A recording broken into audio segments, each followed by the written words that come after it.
I want to get you out the door with every result from every league in under 15 minutes, so that you're more informed about what's going on in the world of sports. Hey TJ, what's going on? I'm Chandler and this is Tiger Beat Sports. Hey everybody, I'm Chandler Sports and this is the Sport Report. And I'm Chandler and this is Tiger Beat Sports. Welcome to a special edition of this all crazy sports newscast. Broadcasting from somewhere in the United States. Hit it, Blaze. Welcome to the Sport Report.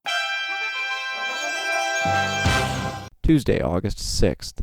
2019. Hey everybody, I'm Chandler with Sports and this is the Sport Report. It's time to get you caught up on what's happening in the world of sports. This is Top of the Order. In a year that has been so improbable, the impossible has happened. This is Top of the Order. Our top story comes from Baltimore, where the Baltimore Orioles fell to the New York Yankees 9-6. But the main story in this game was shortstop Jonathan Villar for the Orioles. He hits the 5th cycle in Major League Baseball this season. The most in a season is 8, happened in 1933 and 2009. So they're 3 short of tying that record. But nonetheless, hitting for the cycle, which is hitting a single, a double, a triple, and a home run in the same game.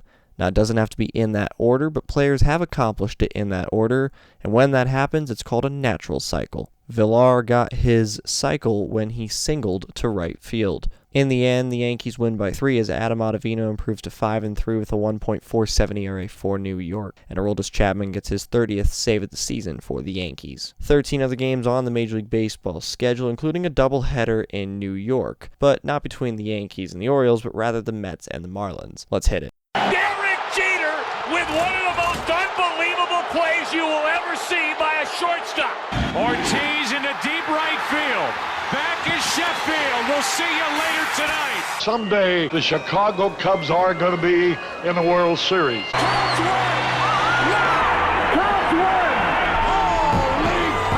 Now from Major League Baseball. As we said, there was a doubleheader at Citi Field in New York.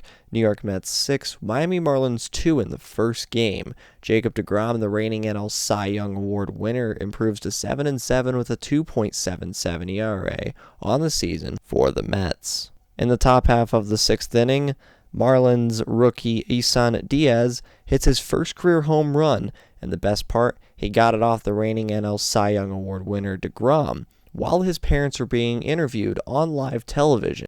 As you can imagine, they went crazy over Diaz hitting his first ever home run in Major League Baseball, especially one off of an amazing pitcher like deGrom. deGrom struck out 8 Marlins in the first game of the doubleheader, and he also drove in 2 runs for the Mets.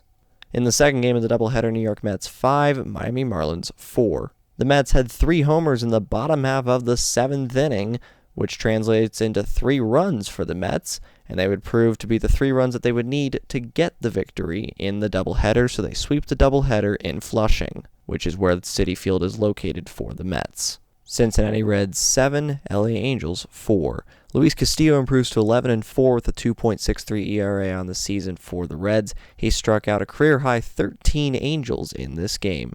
Taylor Cole falls to 1-3 for the Angels. Toronto Blue Jays 2, Tampa Bay Rays nothing. Charlie Morton falls to 12-4 with a 2.77 ERA on the season for the Rays. Bo Bichette, the son of former Rockies player Dante Bichette, who was a part of the Blake Street Bombers in the 90s for the Rockies, hits his 3rd home run of the season and his career for the Blue Jays, this one coming in the top half of the 3rd. We'd also like to correct an error we said a couple of nights ago. I mentioned that Bo Bichette is the son of Hall of Famer Dante Bichette. Sadly, Dante Bichette did not make the Hall of Fame, though he did make 4 All-Star games and had a pretty darn good career throughout his time in Major League Baseball. We apologize for the error. Chicago White Sox 7, Detroit Tigers 4. Lucas Giolito improves to 12-5 with a 3.44 ERA for the White Sox. He struck out 8 Tigers in this game. Texas Rangers 1, Cleveland Indians nothing.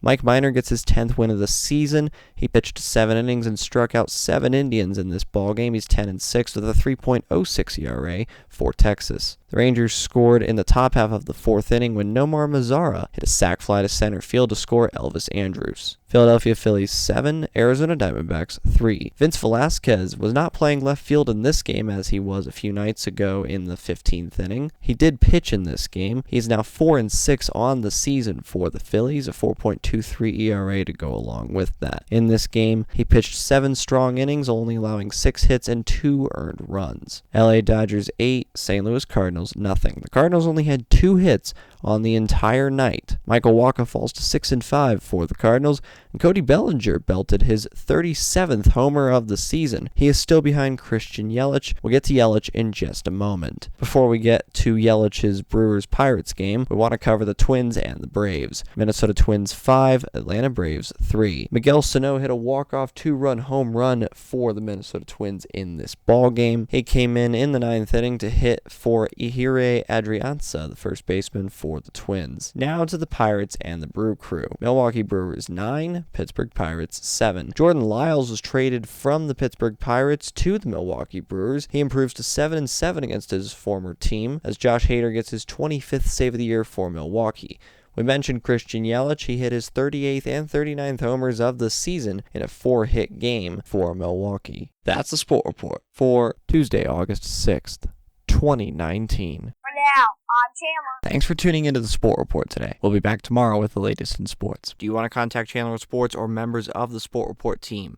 Visit sportreportcws.com. This podcast is copyrighted by the Sport Report for viewers to understand sports from a news reporting basis. Any other use of this podcast, Sport Report logos, or anything associated with this podcast without the express written consent of Chandler Sports is strictly prohibited.